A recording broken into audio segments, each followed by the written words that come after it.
in the early 60s. It went on for about 24 episodes, called The Great War. And it's quite a remarkable thing. You can still see it on YouTube. And it's remarkable because, well, it was for me remarkable at that time, because as somebody brought up in the 50s as a child and seeing lots of war movies on TV, that was all about the Second World War. But we saw nothing in those days about the First World War. And like I'm sure many of you, I had grandparents involved in the First World War. And I was very close to my grandmother. And she was actually one of the first women soldiers even. And she also told me about the experiences of her relatives, some of whom were killed, some of whom were badly injured. And so I heard a lot about it from her. But when this series, The Great War, was produced on BBC in 1964, then suddenly one saw all this amazing footage. And it was suddenly as if the world of my grandparents was visible for the first time. Not only tiny little clips, but long extended ones. And that was really eye-opening. And so that really started me studying it. And very quickly I got interested in the event which sort of really starts the whole thing off. In 1914, 28th of June, Sarajevo, today Bosnia. The assassination of Archduke Franz Ferdinand and his wife Sophie. She often gets left out, and she shouldn't, because there's a very interesting story behind this couple, which I can't go into all of it today, except to say that it was a love story between two people from different nationalities. She was a Slav, he was an Austrian, member of the Habsburg dynasty, and he married beneath him, so to speak. And he married for love, not for dynasty. And he encountered terrific resistance to his marriage. And they were basically shunned by the rest of Viennese high society and, of course, by the imperial family. But he was the heir apparent. He was the crown prince. And the emperor was in his 80s and soon to die, so at any time, Franz Ferdinand could have become the emperor. And in 1900, he chose to marry this Czech lady from a noble family which wasn't high enough to marry into the imperial family. That's why they were shunned. It was a morganatic marriage. He had to give up all the rights for his children to inherit and so on in order to marry this woman. And it was interesting, you see, because after all, the Germans, the Austrians, they were on the top in the empire. The other people who were on the top in the empire were the Hungarians. That's why it was called the Austro-Hungarian Empire. And they rather sat on top of all the other nationalities, particularly the Slavs, and the Czechs, of course, Slavs. Now, the empire was somewhat ramshackle, and Franz Ferdinand felt that the way to save the empire in the 20th century was to change it from being a dual monarchy, a system where two nationalities were on the top, so to speak, to one where three were, a trial or a triadic monarchy or empire. So the Slavs would have equal rights with the Austrians and the Hungarians. Now, this is where the first important point comes, you see, because one often hears, well, if they hadn't killed this man, then they would have killed somebody else and the war would have started that way. But no, the assassins chose their man very carefully. And it was very significant that this man and his wife, the symbol, if you like, of this relationship between the German and the Slav, that these people should be killed. And particularly because, as I say, Franz Ferdinand wanted to make peace in the empire. He didn't want war with anybody. He didn't want war with any Slavic people. He didn't want war with Russia, with any of the Slavic countries, and particularly not with their troublesome neighbor, Serbia, also a South Slavic country. And that meant that Franz Ferdinand, this is the family, and this is the assassin, Gavrilo Princip. I'll just mention, it's often interesting, he was only 19 at the time, a Bosnian ultra-nationalist student, and he basically believed in a South Slavic state, independence, but he wanted Bosnia to come out of the Austro-Hungarian Empire and join with the other South Slavic countries. what later would become Yugoslavia, only not under the control of Serbia. He didn't want the Serbs to control this new South Slav state. But he was prepared to kill for that. And so he did. I won't go into the circumstances of the assassination. That's a fascinating story in itself, how it happened and how it almost didn't happen. But this is the couple, and this are their children. His name, Gavrilo Princip, it's often interesting to notice the names of people in history, because his name, Gavrilo Princip, means Gabriel Prince, or Prince Gabriel. He's named after an archangel, but an archangel of the moon, and an archangel who has a specific role, as it were, in traditional culture, which has very much to do with the earth and with nationality, you might say.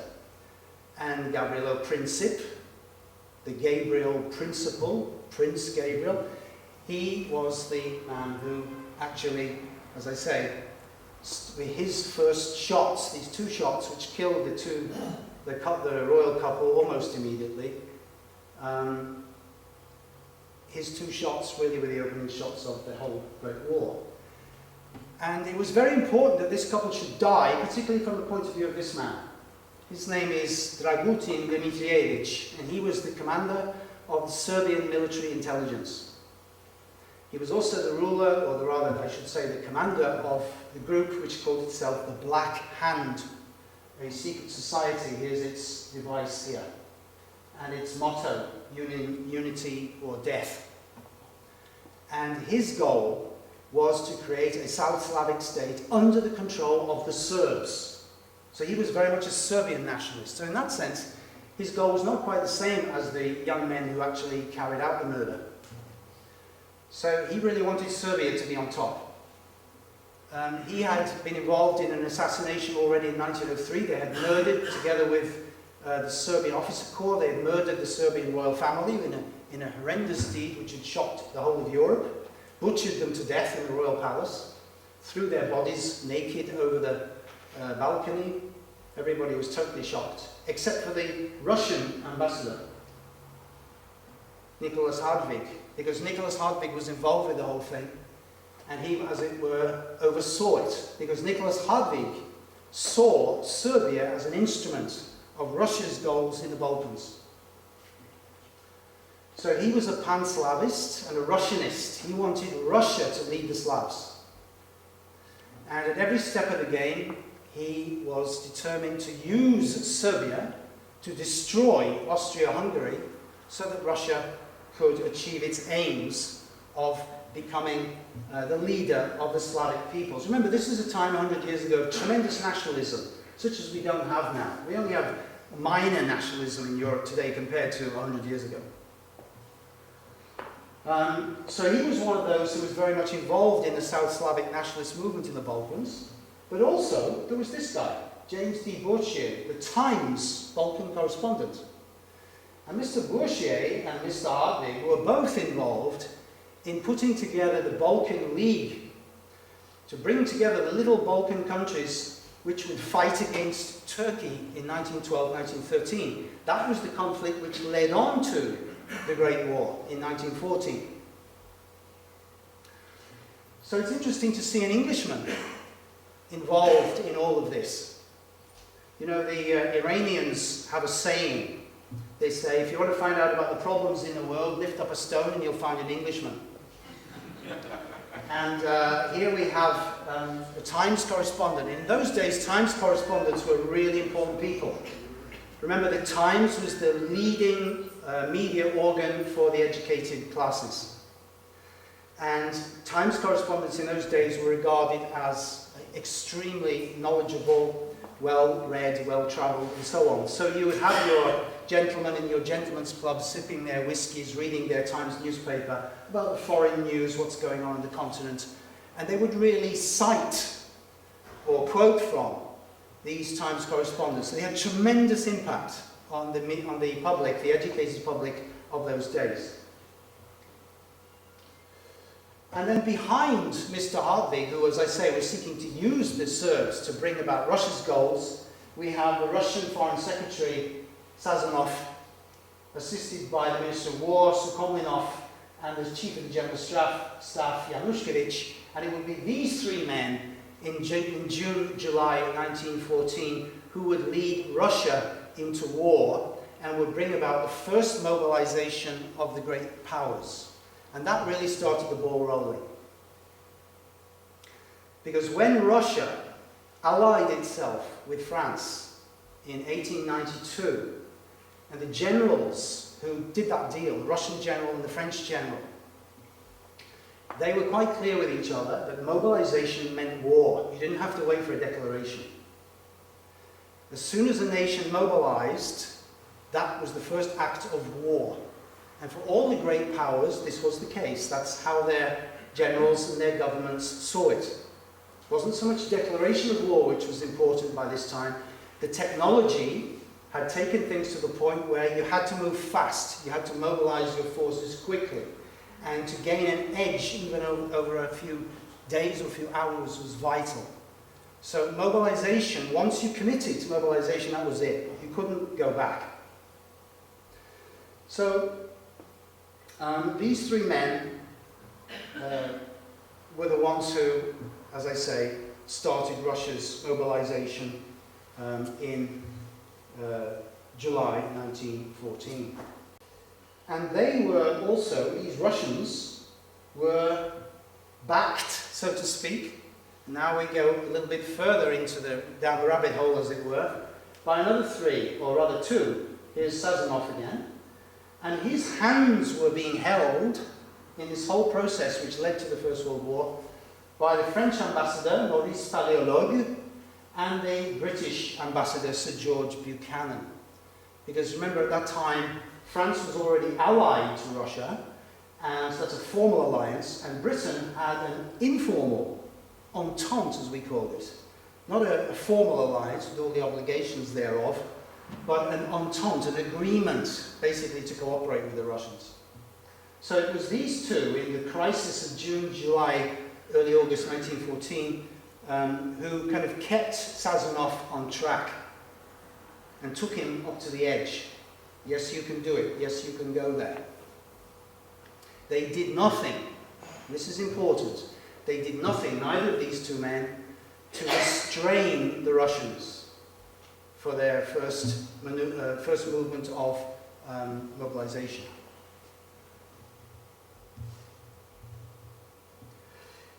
So let's step back a minute from 1914 to today. Whoops.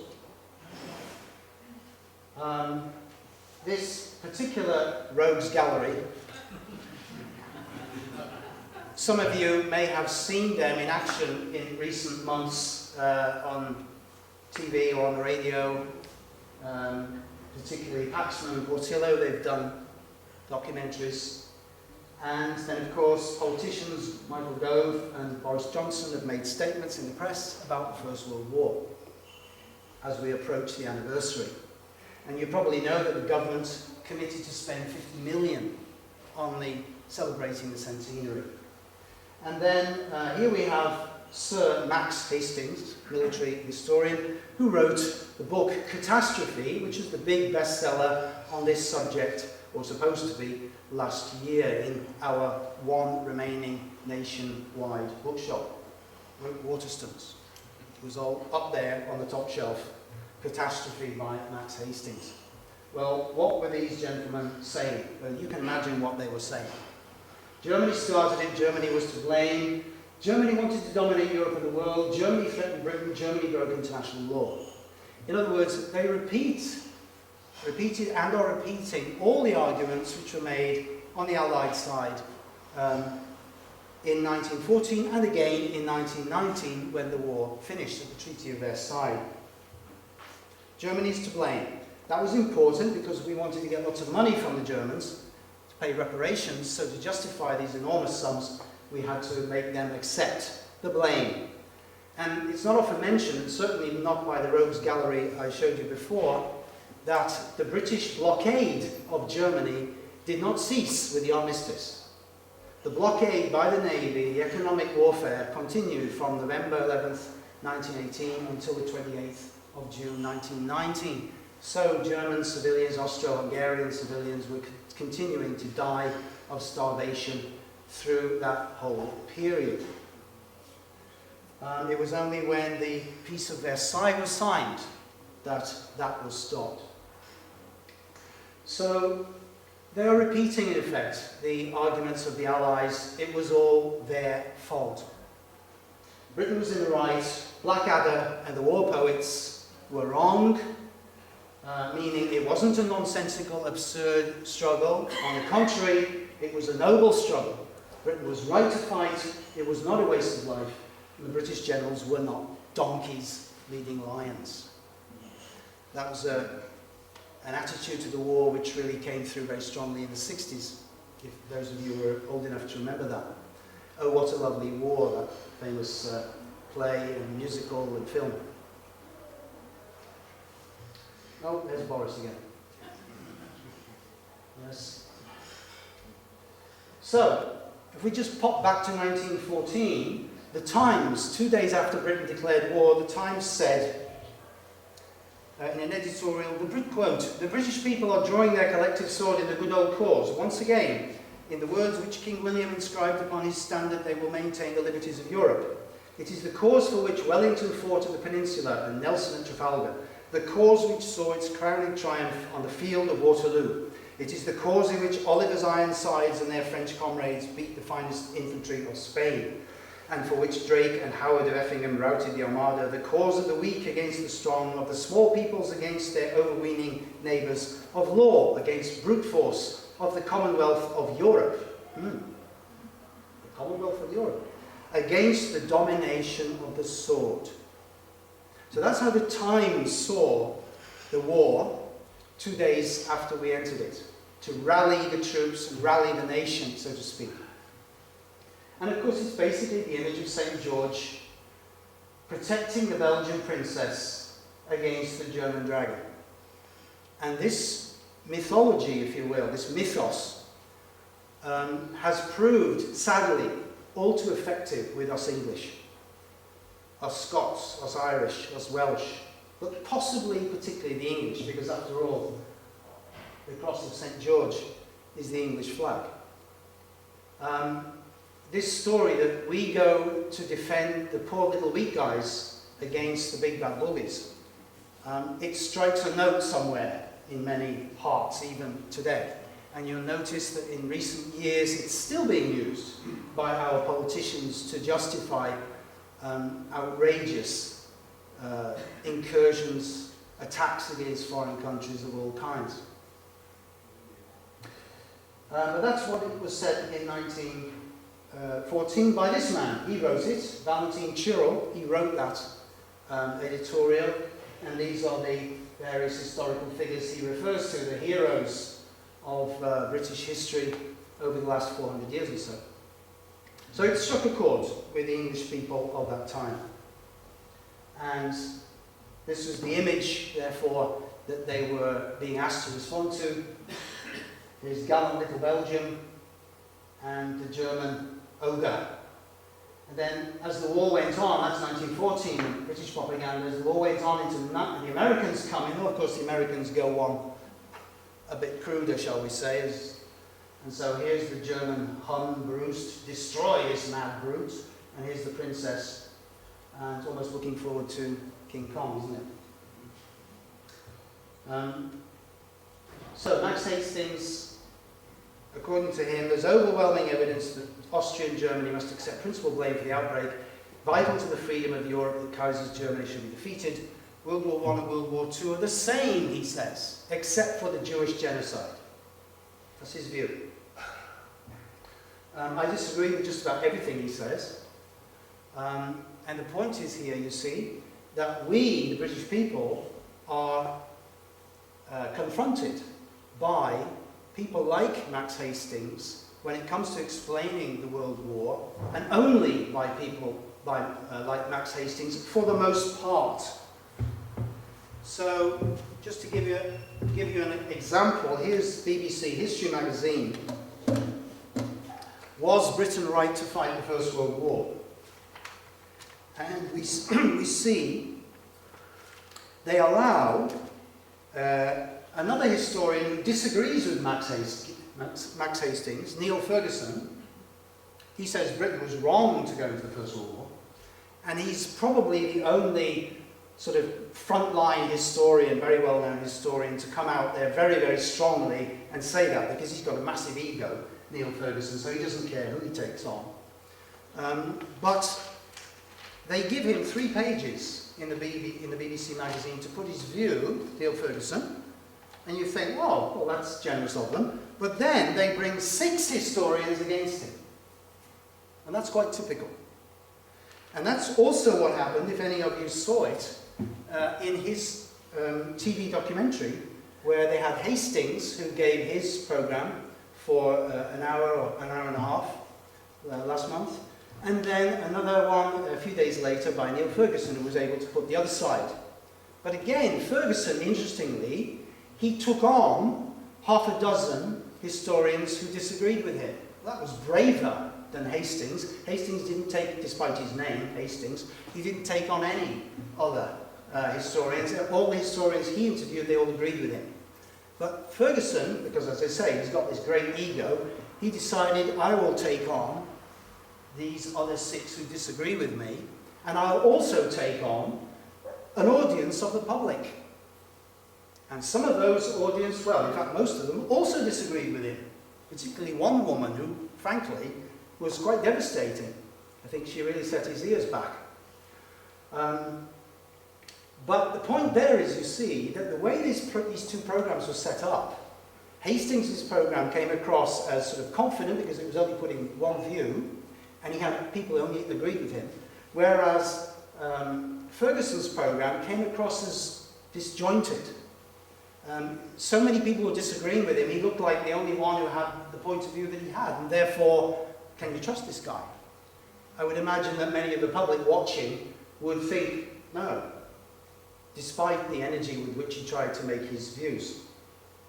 However, so in other words, again you have a certain one-sided view in this debate. However, there is something which I agree with Max Hastings about. In March earlier this year, at the lecture at the National Archives, he said that the July crisis of 1914 is the most complex series of events in human history and can make you feel a bit mad.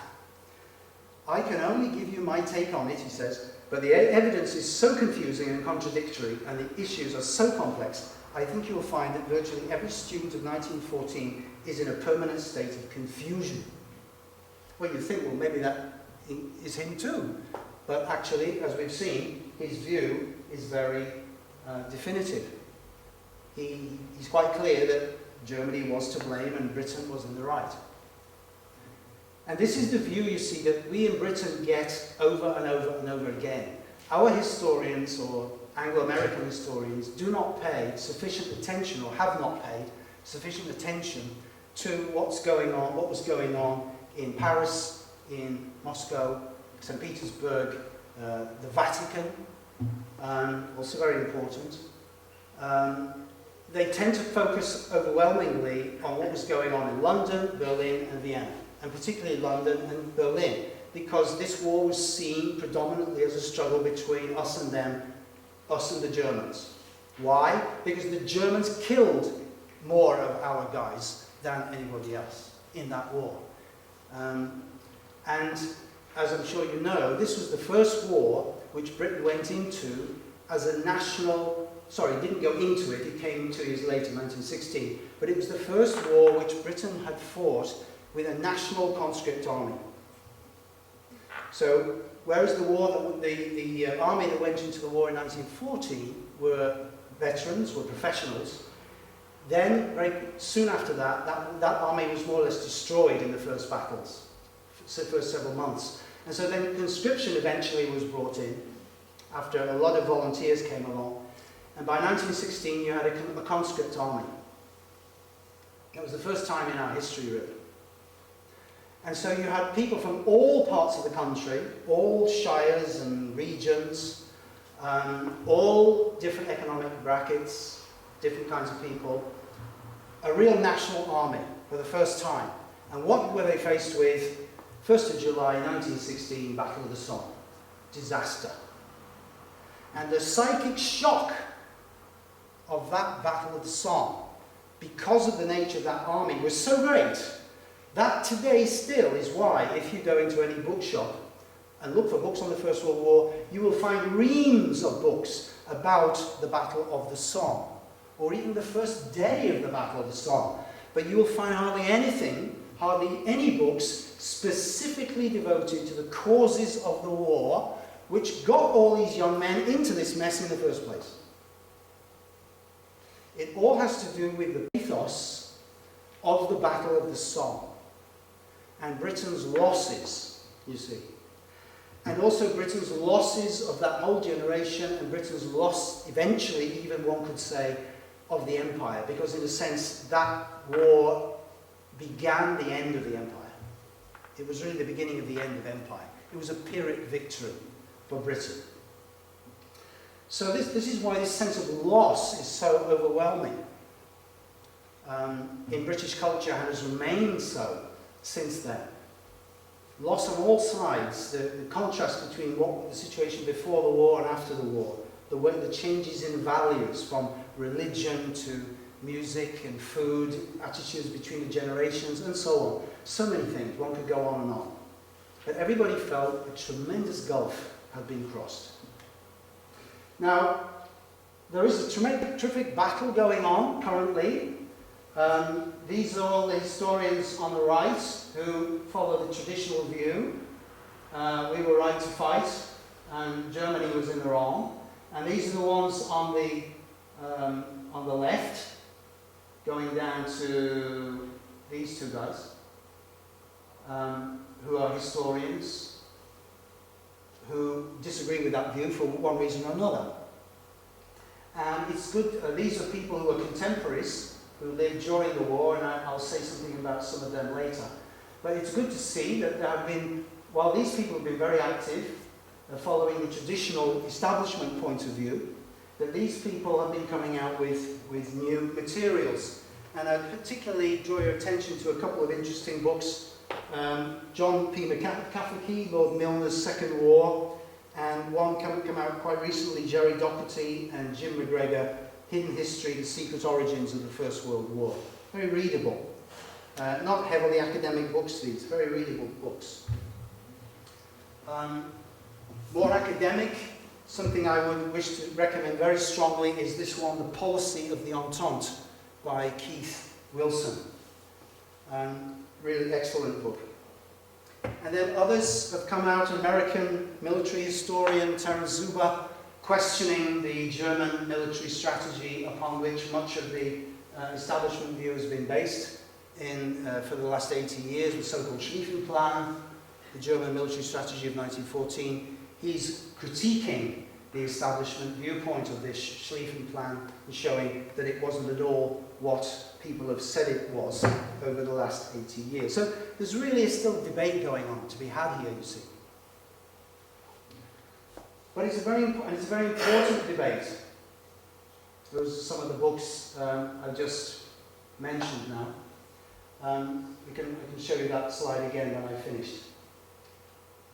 And it's a very important debate for this reason here, I think.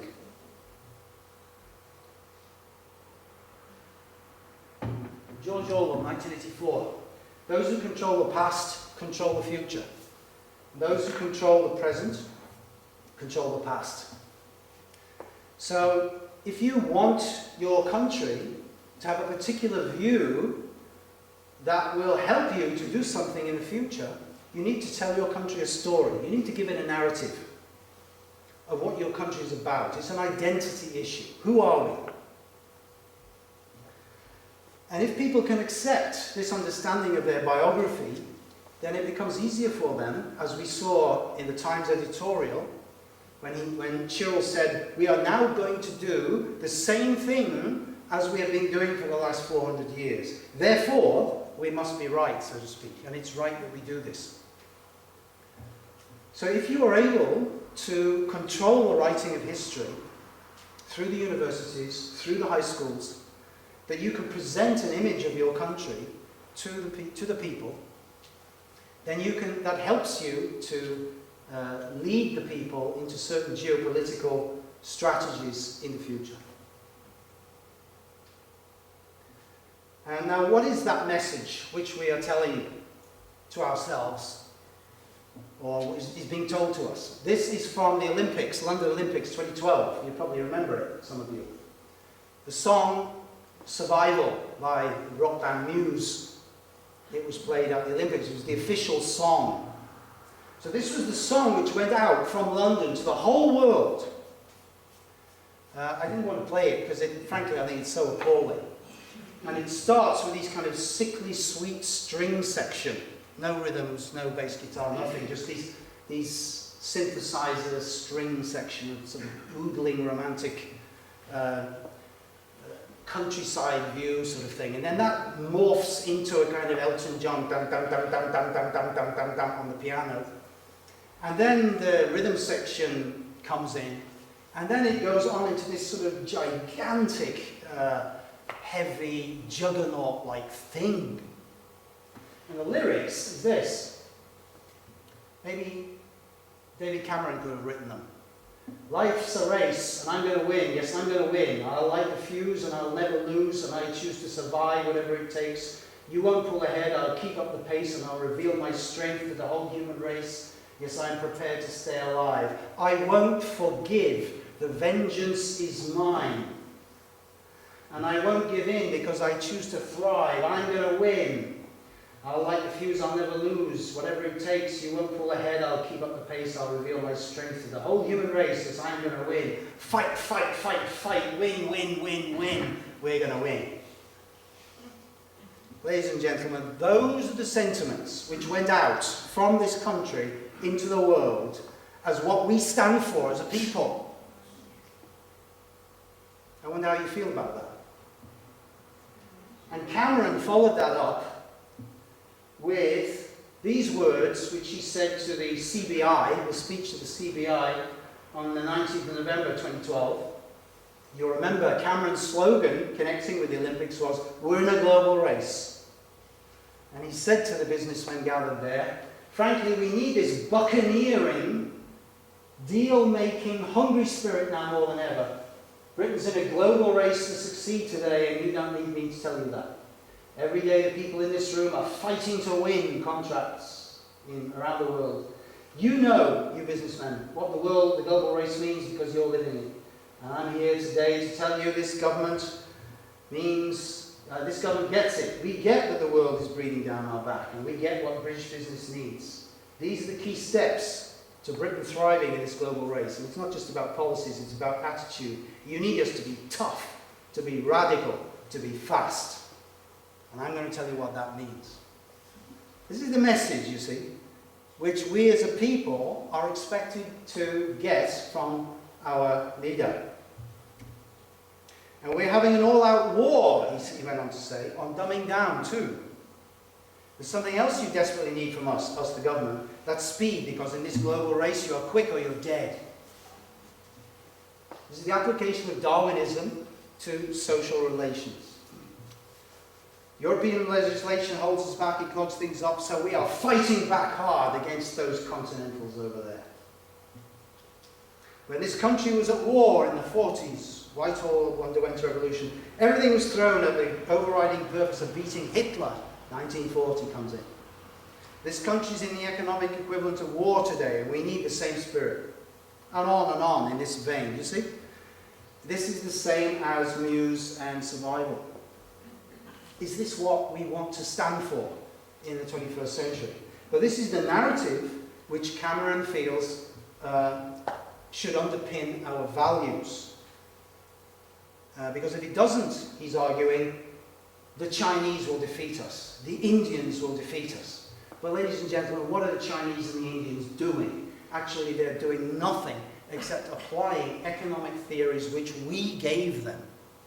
Just like we gave them communism. Karl Marx in Manchester. Yeah? We are now giving them capitalism. we're giving them some form of democracy, in inverted commas. So the ideas, again, are coming from here. Ideas mostly stemming from the 18th century. So his notion that the dynamism is over there in China, the newness is over there in China and India and Asia, this is nonsense. There's nothing new coming from over there. The only thing that's new coming from over there is energy. That's all. Not ideas. They have no new ideas in China, in their economics, in their politics. And we should recognize that. So we should say to Cameron, no to your 18th century ideas which you're serving up to us, again, just like you did 100 years ago. And then that same historian I mentioned earlier, Neil Ferguson, he came along in 2011 with his book Civilization, a book which he wrote particularly with the Chinese challenge in mind. And he based this book according to what he called 6 killer apps, no doubt thinking it was a trendy title. And he meant by that that these 6 things had made Western society strong and powerful over the last 500 years and had enabled it to go forward in the world and assume a position of dominance that it is in, or has been in, up until recently. And they were competition, science, property, medicine, consumption, and work. Well, medicine is actually natural science, so we could say perhaps 5 killer apps. Yeah? But those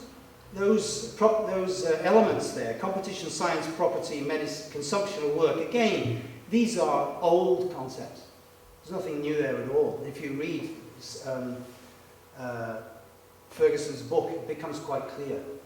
And although he tries to suggest that these are ideas of Western civilization as against Asian civilization, his mask slips at the end of the book, and it becomes quite clear that really these are Anglo-Saxon, Anglo-American concepts, rather than, let's say, European concepts. So he's really standing up for Anglo-American values. So this has to do, I feel, with the question of identity. This story which we're being told about the First World War. Who am I in this country? In what way do I wish to make some sort of contribution to this country? And who are we as a people? And where are we in our national biography? As you know, we are currently facing, also in this momentous year, the question of this or this. Are the Celts going to leave us? And this is another similarity, you see, the Scots. Is this another similarity with 1914? Because until the 24th of July 1914, which is only some, 10, 11 days before we declared war on Germany, our cabinet was totally focused on the imminent prospect of civil war in Ireland, not the continent. Will there be civil war in Britain was the question they were concerned with. Will Ulster break away? Will the British Army mutiny in order to support the Protestants against the Catholics because our government is pressing for home rule for the Irish? Huge political debate went right through 1914. So the government was really worried about civil war. Yeah? Again, Celtic people saying, we've had enough, thanks, with the Union. We'd like to leave now.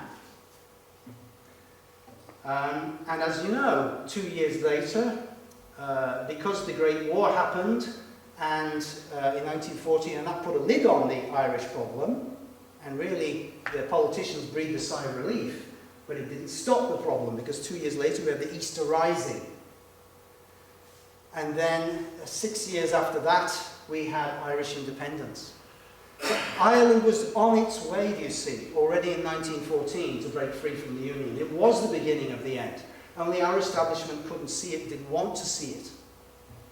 So we can ask ourselves, well, what does it mean then that the Scots are now wanting to say, we'd like to go back to being an independent country, please?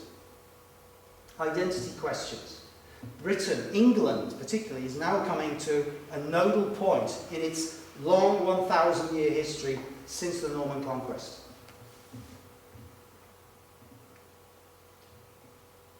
Now, you may have seen this picture.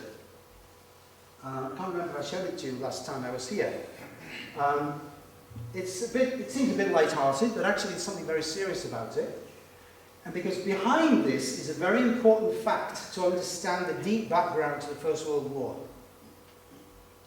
This comes from a book which is called All the Countries We've Ever Invaded and the Few We Never Got Round to, by Stuart Laycock. And there, the countries in white are the countries which have never been attacked by England or Britain. The countries in white, ladies and gentlemen. All the other countries have been either invaded or attacked by us. Think about that. That's quite something, isn't it? That's quite a history. You know, there's not many other countries, and probably, you know, one has to say probably not even one other country that has this background. What does it mean? What does it mean about our ancestors over the past 1,000 years? Why is that? That the only places which we never invaded were places like the Vatican City, Tajikistan, Monaco, Ivory Coast, Liechtenstein. You know? What is that about? Well, I would like to suggest, my answer for what it's worth, is that in 1066 we have to go back there if we want to find a deep background to the First World War. Because in 1914, the British elite, the people who've been running this country since our Civil War, particularly, but right back to the Norman Conquest, our elite took over this country at that time. They were Normans, as you know, which means they were Vikings, yeah? And they took over this country, and as soon as they took over this country, almost as soon as they took over this country, first of all, they did the Doomsday Book, as I'm sure you know, and they figured out who belongs to, what belongs to who. And then they almost immediately started attacking the Celtic periphery countries. First Ireland, then Wales, then Scotland. With Scotland they didn't succeed, the others they did, more or less. Not satisfied with that, in the 14th century they went on to attack the continent, invaded France. For 100 years they rampaged around France. Speaking French, by the way, of course, because when 100 Years' War started, our elite still spoke French. 14th century. 300 years after the Norman Conquest, they were still speaking French. And then after that, they didn't stop. After that, they didn't stop. They went on, and then, as you know, the British Empire grew and grew. It went right around the world. And it started out of what David Cameron called the buccaneering spirit. And then, after this buccaneering spirit, just like the Vikings, we go where we want and we take what we want. Then, in the 19th century, it became a little bit more civilized. And then we decided, well, God has made us the superior nation in the world, so we must be God's chosen people. And therefore, it is our duty to help those who are less well off than ourselves, and to civilize them and bring them up to our standard. So in the Victorian era of imperialism, then it was noblesse oblige. Then it was, well, now we shall help the dark-skinned people to become at least almost as nice as us. But I'm sorry, India, you have to wait probably several centuries before you can be independent, if ever, actually. So this is a long period of history, and particular groups were in charge of that process. Elite groups. Elite groups who were, to begin with, dynastic, and then later in the 20th century became less dynastic, although you could say in the case of the Rockefellers and the Rothschilds, still dynastic, but much more widespread these days. This is Samuel P. Huntington, who in 2004 wrote this book, Who Are We? And he was asking the question, who are we English-speaking people? And what he meant by that was we white, top English-speaking people of Britain and America, who have been ruling Britain and America since the First World War in tandem, together, through our think tanks, through our secret organizations. These kind of images emerged in the First World War of Anglo-American unity. Throughout the 19th century, Britain and America had been very suspicious of each other because of the American Revolution. But in the late 19th century and 20th century, they even began to intermarry. You only got to think of Winston Churchill's mother, for example. Many married rich American heiresses married poor British English aristocrats. And so they were even genetically connecting. And connecting in various ways. The Pilgrim Society, founded in 1902, to bring together the elite of those two societies. The Queen is still the patron today.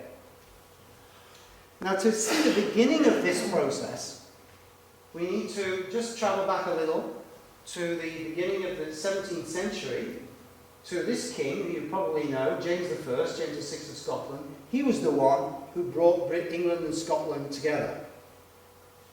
But he would never have done that after Elizabeth I died without children. He would never have been able to do that unless these two guys had not, behind the scenes, very secretly, made sure that after Queen Elizabeth died, he would become the King of England. This is William Cecil and Robert Cecil, his son. They both became Secretaries of State under Elizabeth I and then under James. And this one here founded the British Secret Service, one of whose agents was John Dee, the original James Bond, secret number 007. Right? Now this family, the Cecils, therefore, and this is the name I'd like you to keep in mind. Yeah? It's very interesting to observe that this family were right there at the very beginning of British Empire, and they are there again at the beginning of the end of the British Empire 100 years ago. So here we have, here we have Lord Salisbury, their direct descendants, Lord Cecil, head of the Cecil family, his son, Robert Cecil, his nephew, Arthur Balfour. Prime Minister of Britain 3 times, Prime Minister of Britain once. There were so many members of the Cecil family in government in 1900 that the media used to refer to it as Hotel Cecil. This is the head of the Cecil family today, Viscount Cranborne. He was the one who ensured that Tony Blair would not do away with the hereditary peers, which is why we still have 92 blood-based genetic hereditary peers in the House of Lords today. He led that die-hard conservative battle to keep the blood principle in our House of Lords, fundamentally anti-democratic. And then after he did that, he withdrew from the House of Lords and started to attend to his business affairs in Burma. So the Cecils are related to all the grand families of Britain.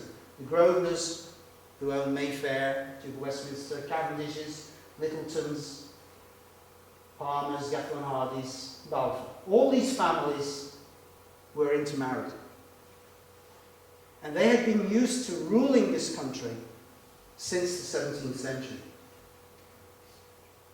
Now, a couple of very important quotes from Lord Cecil. This is really key, what he's saying in the 1880s to understand Britain's actions which take us into the First World War. When you bring the English in contact with the inferior races, said Salisbury, they will rule, whatever the ostensible ground for their presence. Remember, these are people who have been ruling this country for centuries.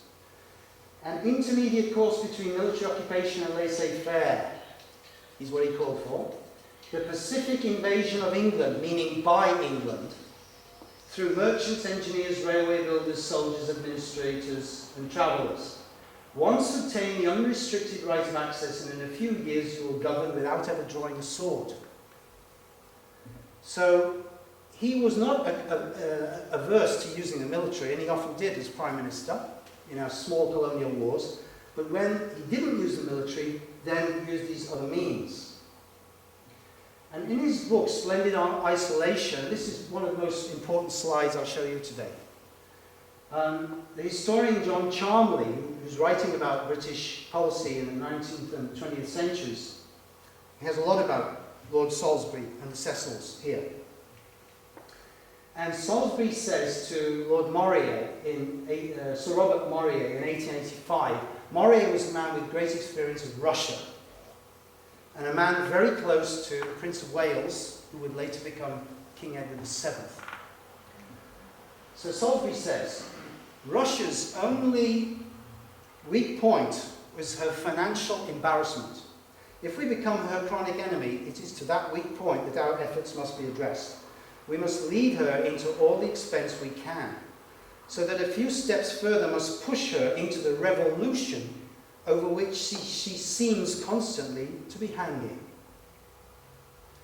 Russia, he said, was really invulnerable to military attack because she was so huge. And so he wanted to devise some other means of securing the road to India. This is the point, you see, that the British elite realized that India was our golden goose, the jewel in the crown, and India must be protected from Russia. Russia was the only threat to India. It was absolutely key that we had to save, or rather defend, India and keep the Russians from getting it.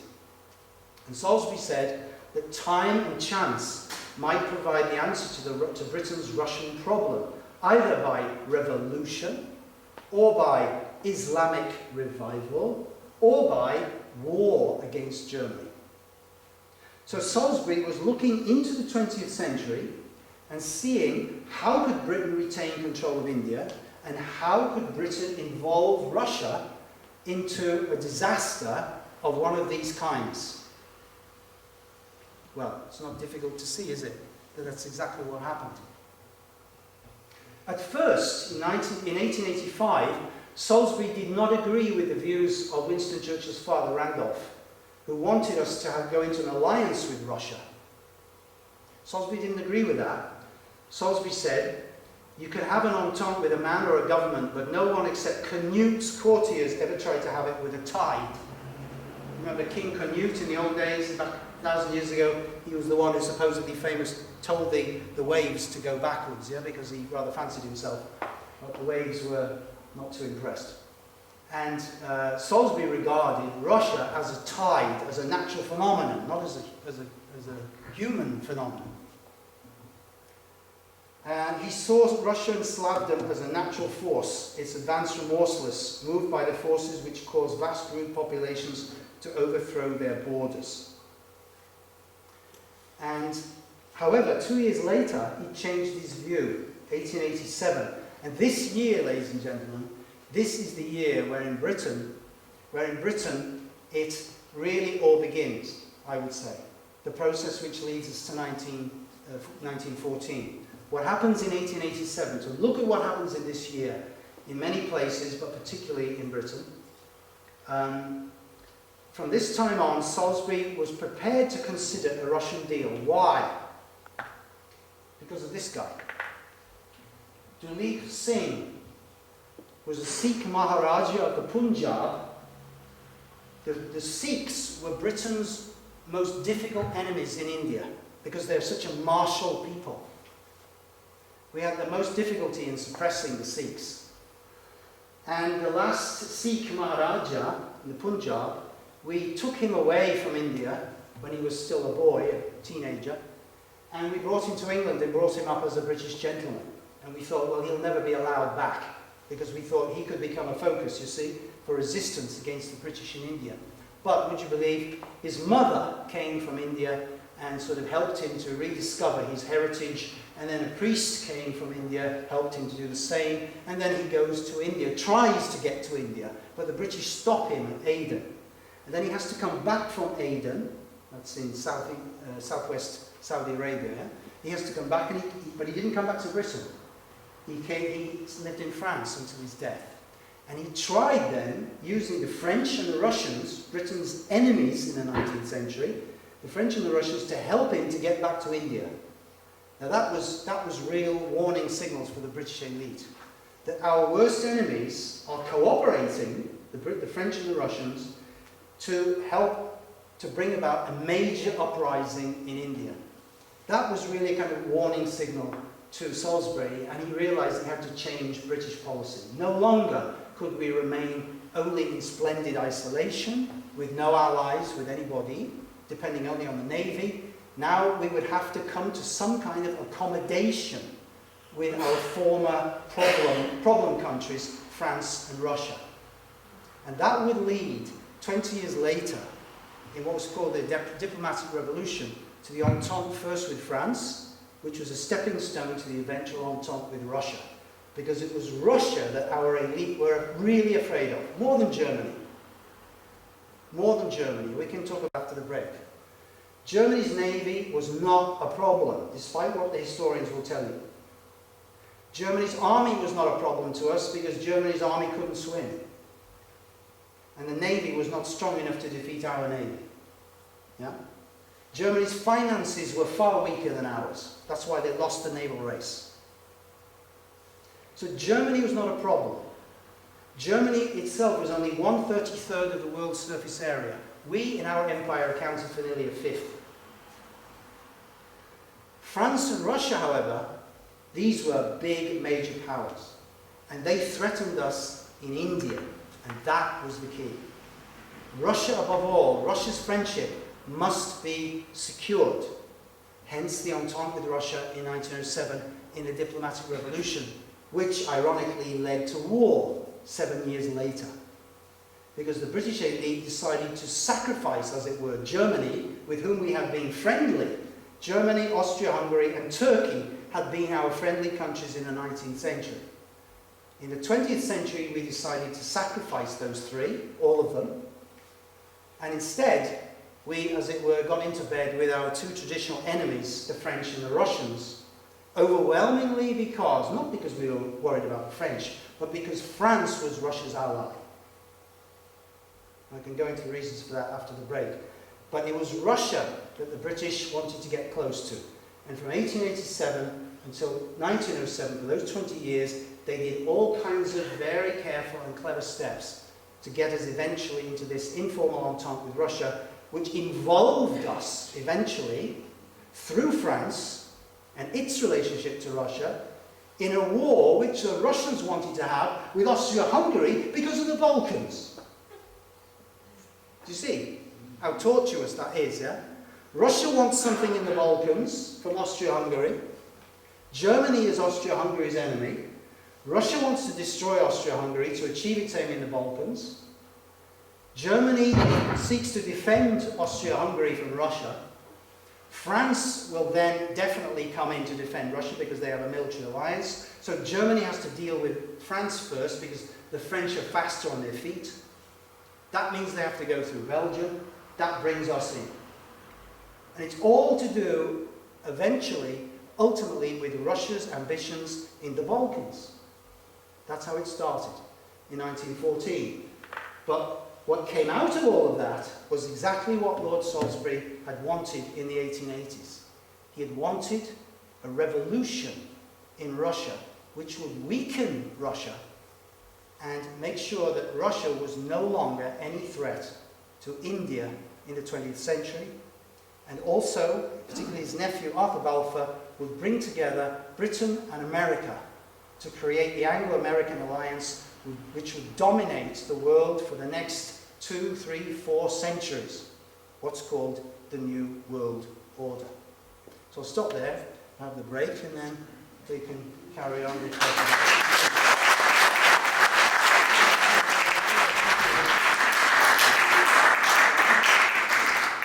So I'll go on for about another half an hour, yeah? And then we'll stop for questions, okay? So just to recap a moment, this very important slide here. It's important that we understand that the families which have been running our country for centuries, a bit like the Vatican, they have a very long perspective because they see themselves as having been responsible for this country for centuries. And so they look at history, those of them with knowledge. I mean, some of them, just like ordinary people, are idiots, yeah? Just like you and just like us, yeah? There are all kinds in the aristocracy. But the ones with insight, the ones with knowledge, the ones with historical understanding, they are able to look far into the future and calculate and figure out what it is that they need to do to secure their interest and what they perceive to be the interest of the country. And this is one particularly with these two Cecils, like I said, two Cecils, Elizabeth I, James I, two Cecils, Victoria. The time of Victoria and Edward VII, yeah? Lord Salisbury and his nephew, Arthur Balfour. So Salisbury had said that Britain can only deal with Russia. Remember, these two countries which had expanded so colossally in the 17th century. Britain peripherally around the oceans of the world, Russia across the land, both in the 17th century. And then in the 19th century they come up against each other, so to speak, around India, the problem of India. So from the point of view of our elite, they saw their interests and Britain's interests in making sure we kept India as our golden goose and to keep it from Russia. So the way we could do that, they felt, because we can't use our navy, our army was always too small, we can't use our navy to blockade Russia, as we've done with so many other countries. So financial machinations, or revolution, or Islamic revolution, or war with Germany, war against the Germans in Europe. That means either Germany or Austria-Hungary. And particularly Austria-Hungary, there's the weak point. Because Austria-Hungary is directly connected to Slavs, the Slavic people of the Balkans. And the nationalism which was all over Europe at that time, particularly amongst the Slavs in the Balkans, this was the instrument they could use, do you see? This is why Zbigniew Brzezinski, Polish-American geostrategist, I'm sure many are familiar with, Zbigniew Brzezinski describes Eurasia as the modern Balkans, because it's so ethnically diverse that you can use all kinds of things and problems and tensions and difficulties and so on. Yeah? You can apply your lever, so to speak, to bring you all kinds of benefits from the point of view of the Anglo-American New World Order in Eurasia. Because as we'll see, they regard it as key to world power is to control Eurasia in our time. Just as the British Raj felt that we have to keep India, so today the British and the Americans feel we have to keep control of Eurasia. And that means we have to push Russia back. And we have to gain India back into the Raj again. We have to make India our ally against the coming struggle with China. This is looking forward into the 21st century. So this is how Salisbury looked ahead, and Balfour looked ahead. And we can then see, let me go, in 1890 this map, for example, came out in a British magazine. This is a German copy of it, but the British magazine was called Truth, published by a rather bizarre character, an MP actually, radical liberal MP. And in this map, this shows the Kaiser's dream, it's called. 1890, the Kaiser had only just become the Kaiser, so he was an unknown quantity to a certain extent. And they were already imagining how we could hypnotize the Kaiser. So he hypnotized the Kaiser, and he has a dream. And then out of this dream would come his vision of the 20th century. And in this vision there would be a great war, in which Germany would be involved in war with Russia. And as a result of this war, Europe would be transformed, all the monarchies would be done away with and replaced by republics, and Germany would be broken up into various republics, and Russia would not become a republic. Look, Russia would become a desert. And this is the goal, you see, that after this great war, Russia would have socialist Marxism injected into it from the West. We often remember that Lenin was allowed to cross Germany by the German High Command, because the German High Command in World War I hoped that Lenin and the Bolshevik Revolution would take Russia out of the war, yes? But we often forget that the man who really won the war for the Bolsheviks, the Russian Civil War, was not Lenin, it was Trotsky. Trotsky was the man on the ground. He was the supreme organizer. Yeah? Lenin just stayed back at HQ, so to speak, and produced the ideas. Trotsky went out there and did all of the organizing. He was the guy who really was the brain, so to speak, who won that war. And who let him into Russia? We did. We did. We let him into Russia. He was arrested en route from America, trying to get to Russia, into Canada. And he was arrested there on orders of MI5. And then he was released on orders of MI6 from London. The information came to London that this man should be released. And so they allowed him to go on then from Canada onto Scandinavia and then on to Russia. So the Germans, for a very, you could say, simple tactical maneuver to get Russia out of the war so they could win the war, yeah? They allow Lenin to go from Switzerland to Russia. Well, Scandinavia and then Russia. But the British, looking much further into the future, looking at the future destiny of Russia and of the globe, in fact, desire that Russia will become communist. So Trotsky is allowed to go there. And then you see various other ways in which the British and the Americans make sure that the Bolsheviks do not lose the Civil War. And then after the Civil War, as I'm sure many of you know, we helped to build up the Soviet industry and so on and so forth. So an experiment was set up in socialist communism.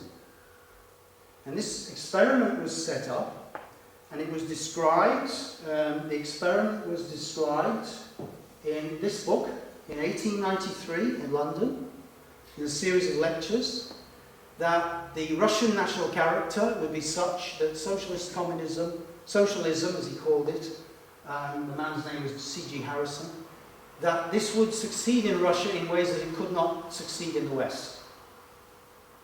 So after the next great European war, the Slavs would move on from what he called, not me, he called their infancy stage into their childhood stage. Just like 2,000 years ago, the Germanic tribes had moved from their infancy stage, from his point of view, through the tutelage of the Roman Empire and then the Roman Church into their childhood stage. Yeah? So that the Germanic peoples, including the Anglo-Saxons, would only become adults later on, for example, after the Middle Ages. So you see, they have a view of microcosm and macrocosm, that a nation is the same as an individual and goes through similar stages of development, from infancy to childhood, to adolescence, to adulthood. That nations go through this, and then nations also decline. They come to maturity and then they also decline, just like individuals do. This is the picture which these people had. Now this man, we don't know much about him, he's quite a mystery, C.G. Harrison. You can read these lectures in this book. They're very deep, very profound.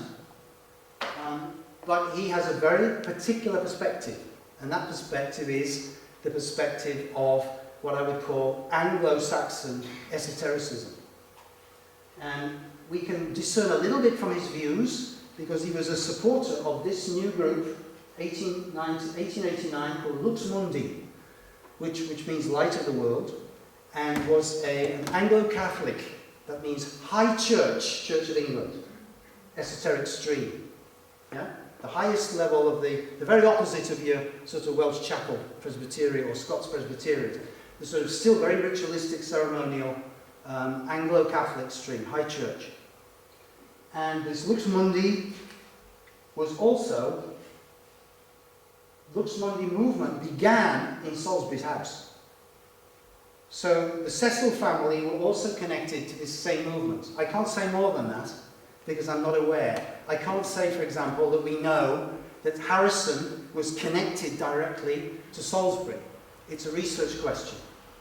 But it's very, very interesting to see that the Cecils identified with, were very interested with Lux Mundi. And indeed, when he was Prime Minister, Lord Cecil actually created the founder of Lux Mundi, Canon Gore, Bishop of Worcester. And everybody was absolutely shocked by that, because it was, Lux Mundi was, many people thought, would be on the pale as such a new movement. Anyway, I'm just saying that it's interesting to see that the Cecils were involved. The Cecils were involved in science, the Cecils were involved in religion, the Cecils were involved in philosophy, they were involved in politics, they were involved in psychic research, would you believe?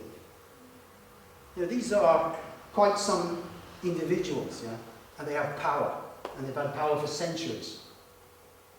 And we need to understand that, because otherwise we as a British people are continually manipulated by these kinds of people who believe that the fate or the destiny of the nation is in their hands.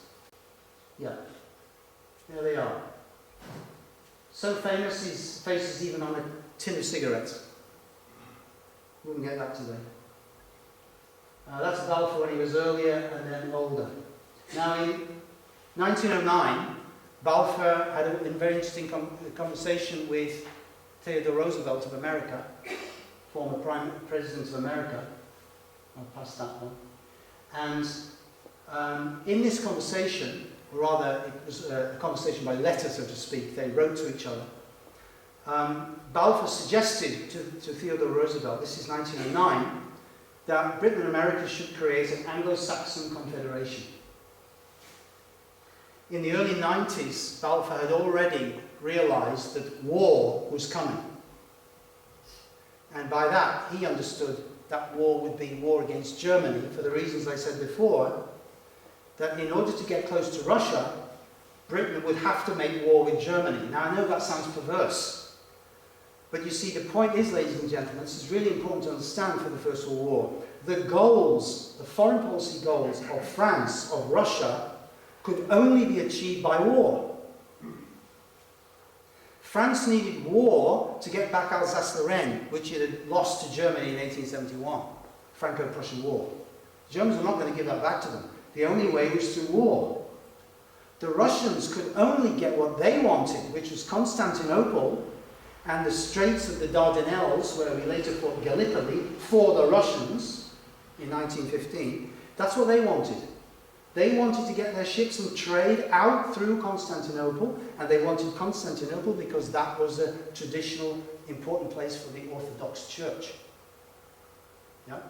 So they wanted that, Constantinople and the Strait, and they also wanted a Balkan League under their control, which meant they would have to destroy the Austro-Hungarian Empire to gain the Slavs, all the Slavic peoples, under the Russian wing, so to speak.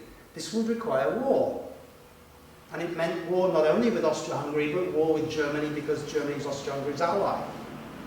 So the goals of the the goals of the Russians, of the French, and of the Serbs, because of course the Serbs also wanted to destroy the Austro-Hungarian Empire, because they wanted to create Yugoslavia, which they would lead.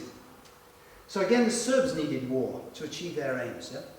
So the aims of these three countries could only be satisfied by war.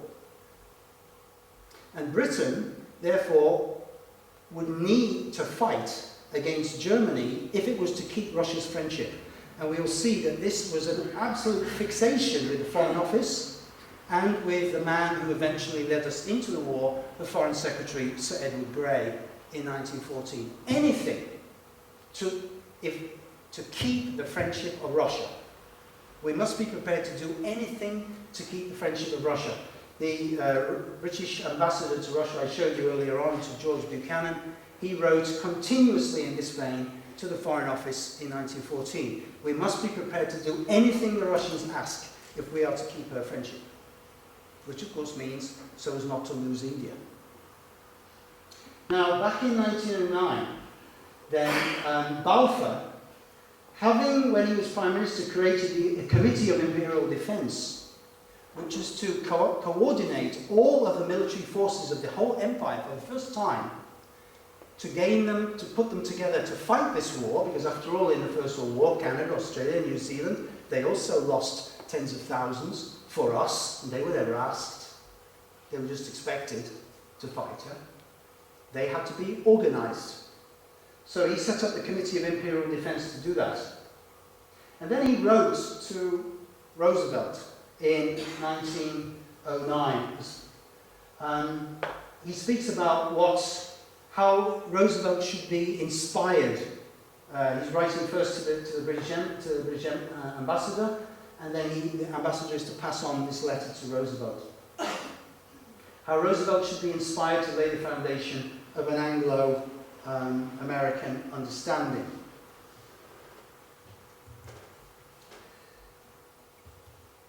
And then, I'll just quote a few things from here. It just gives you a flavour of it. It's just from the same letter to Roosevelt. In a loose federation between Britain and America, neither country will sacrifice its own individuality. If England and America do not federate, the history of the world will continue to be one of warfare, for a number of powers will be competing for supremacy. If they unite against the rest of the world, they will be beyond attack. Such a federation would be a sea empire with no land borders to defend. No permanent government would be required. Such a confederation would be practically unassailable and would dominate the world. It would practically dictate peace by sea to the rest of the world. The balance of power would be permanently upset. That, by the way, is Bush House, where the BBC was set up, financed by the Americans. So you see Britain and America as Romans at the top there, still there in London. And you probably remember at the beginning of this millennium, the big movie, Hollywood movie, was Gladiator. You ever see Gladiator? Yeah? Great movie from one respect, at least one. And you might remember at the end of the Gladiator movie, the princess hears the dead body of the hero, and she stands up in the centre of the Colosseum and she says, "Rome was once great, it will be great again." And she's calling, I would say, for Britain and America to stand together against China in another race war. Because that's what the 21st century is going to come down to in the end. And that's what Samuel P. Huntington was writing his book, Who Are We For?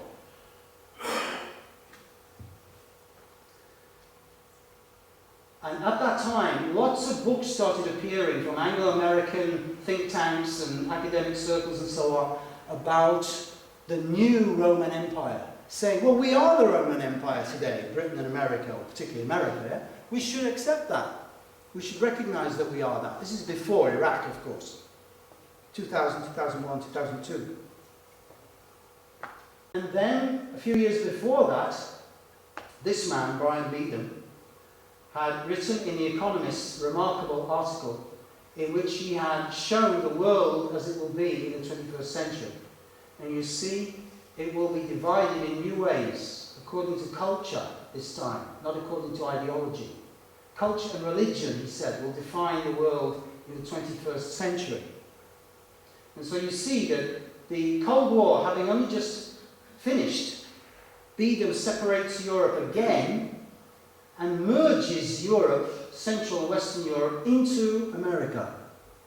And Eurasia is separated off. So this is the Orthodox world, defined according to religion, yeah? The Orthodox world. Whereas the Catholic and Protestant world is melded into America. And then here we have Islamistan and Confuciania, and here we have Hindu land. So that's his picture of the future of the world. That was from 7th September 1990, 1 week before Bush's New World Order speech. Sorry, that should be NWO. To the US Congress. You remember that? Bush spoke about now is the time of the New World Order, yeah? That was the Gulf War I crisis. The 9/11 shock of 1990, you could say, yeah? Because it was delivered, that speech, on 9/11. Literally, 11th of September. Okay, now this is now we get something much more up to date, and this is directly connected again with this whole picture of what should happen to Russia after the First World War. But now we're in the 1990s. So this is 2 years later, The Economist in 1992, and again you have a picture of the future. The world in the 21st century, the disastrous 21st century. And a terrible picture of constant war is described in this article. And would you believe, the constant wars begin in the year 2011. So in 1992, The Economist, which as I'm sure many of you know, is completely bound into the Anglo-American power network, has been since the 1930s at least, is saying that this whole situation of global conflict will begin in 2011 with a military coup in Saudi Arabia. Well, that didn't happen. But there was a military coup in Egypt next door, wasn't there? Yeah? And it's very interesting to see how the whole process, which led to the First World War, started in North Africa, in fact. The crises in the years before the First World War were in Morocco. And they had to do with French control of Morocco, British control of Egypt, and the Italians wanting to gain control of Libya. Libya? Right? So, because the French and the Egyptians had their bit of North Africa, the Italians wanted a peace. So they went to war with Turkey, which was owning Libya at that time. And because Turkey did very badly in that war, the Balkan Slavic countries all gang together, helped by Mr. Hartwig, remember him, the Russian ambassador, and the Times correspondent, Mr. Bourchier, and they got together in the Balkan League, Serbia, Bulgaria, Greece, all these countries, and they attacked Turkey. Balkan War I, Balkan War II, 1912, 1913.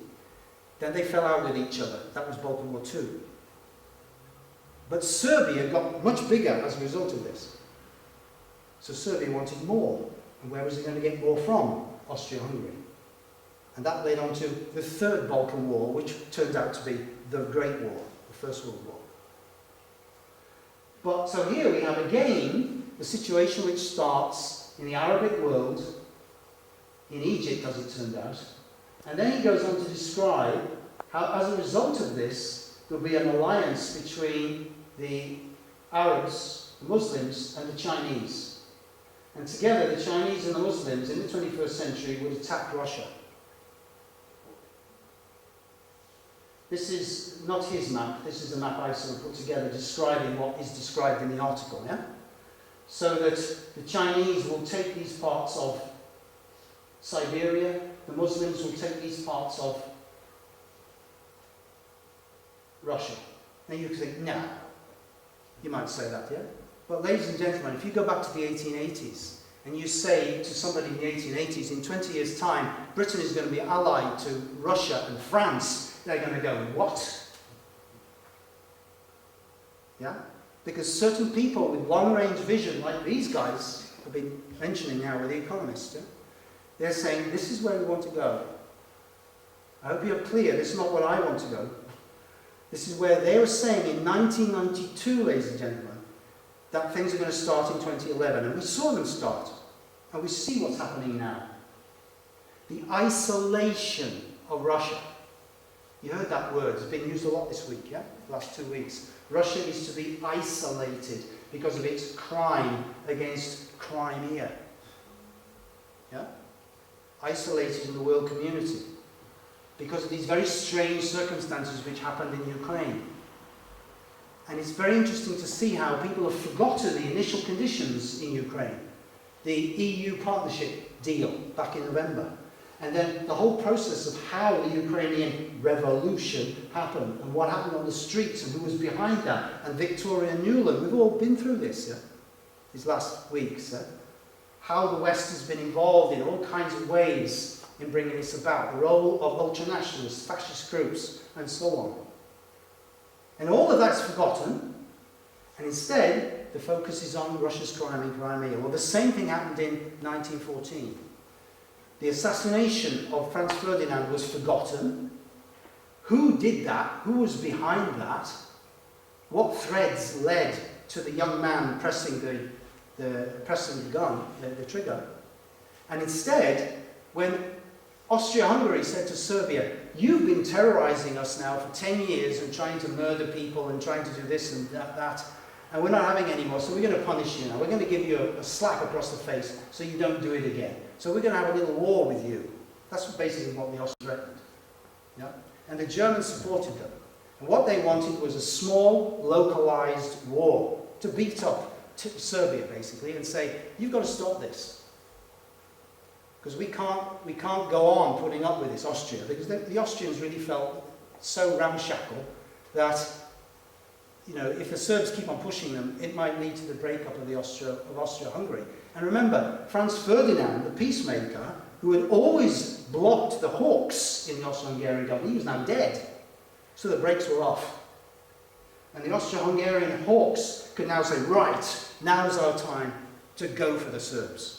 And the Germans said, okay, do it, but do it fast. But the Austrians are very, the Austrians are not the Germans. They're not blitzkrieg people. So they didn't do it fast. And they took their time and they dragged it out and so on and so forth. And by that time, the British and the French and the Russians had twigged, this is our moment. We will use this crisis to bring about the war with Germany and Austria-Hungary that we can use to achieve our national goals. And that's what they did. So, initial conditions forgotten, they focused instead on the Austro-Hungarian ultimatum to Serbia. Before that ultimatum was given, the British especially said to the Austrians, yes, you're justified in being beastly to the Serbs. The Serbs have been beastly to you. They're dreadful what they've done. But as soon as the Austrians presented their ultimatum, which was certainly severe and was designed to be rejected by the Serbs, and then the Serbs very cleverly accepted all of it, except one key element. And that one key element, ladies and gentlemen, was, would you believe, the Austrians said, we demand that you allow Austrian police to collaborate with your police in investigating this assassination. How does that sound to you? Probably be pretty normal today, I think. Yeah? But the Serbs, supported by the Russians and the French, said, no, we can't accept that. That goes against our sovereignty and dignity as a nation. So they rejected, that was the one key thing that they rejected in the ultimatum, and that was enough for the Austrians to declare war against them. Because the Austrians were saying, you must accept all of this deal, or we might go to war against you. And the Serbs rejected one, because they knew Russia was behind them. And that's what led to the war, bizarre as it seems. If the Serbs had accepted the whole deal, there wouldn't have been any war at that time.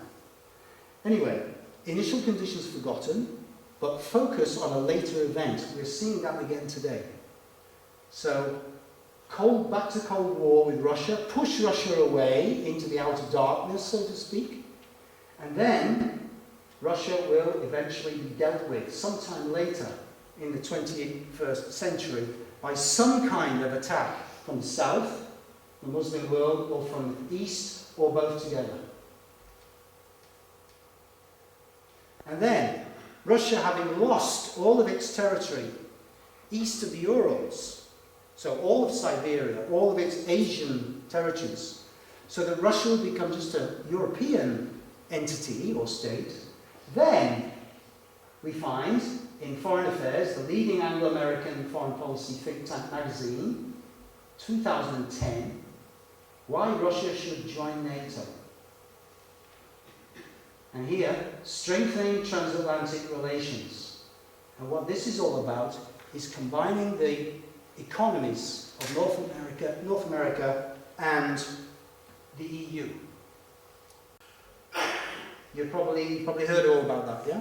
The goal to join, well, not just America, but also NAFTA eventually, Canada, is to join these together. Why?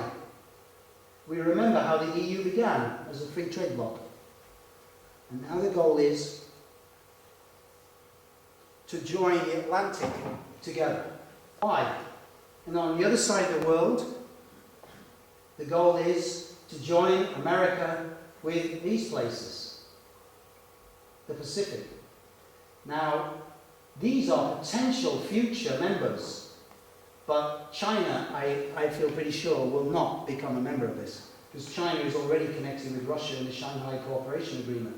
But at any rate, America is trying to create an Atlantic bloc and a Pacific bloc. And who's the targets of that? Obviously, it's these two, Russia and China. That's what's being set up later down in the 21st century. It's being set up by the ideas of Brzezinski, which were all there in 1997 in his famous book, The Grand Chessboard. It's really worth rereading this again and again, particularly for what he has to say about Ukraine. Because in his book he's saying that in the future, remember this is 97, yeah? That Ukraine, between 2005 and 2015, should be brought into Europe, into the EU and NATO.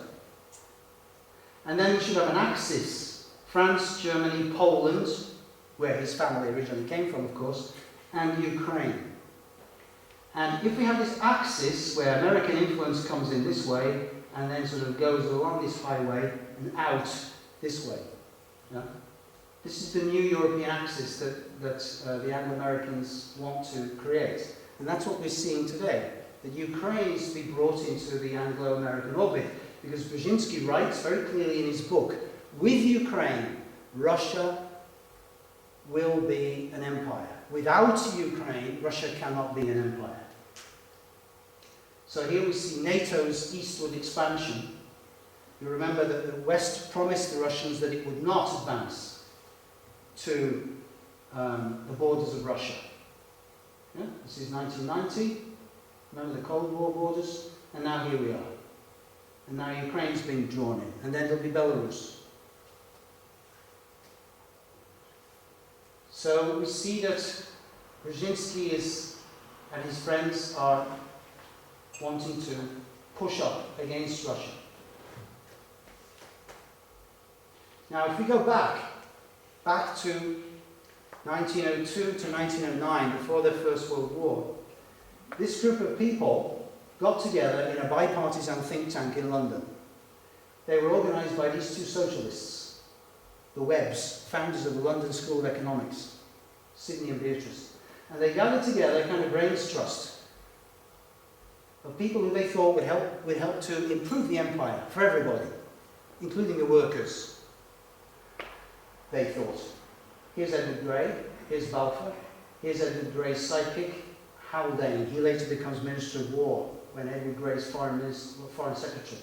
Here's Bertrand Russell, philosopher, mathematician. Here's H.G. Wells. Here's Cecil. Here's Lord Milner, who carries on from Rhodes, Cecil Rhodes, and leads the Anglo-Americans' imperial project for the first part of the 20th century after the First World War.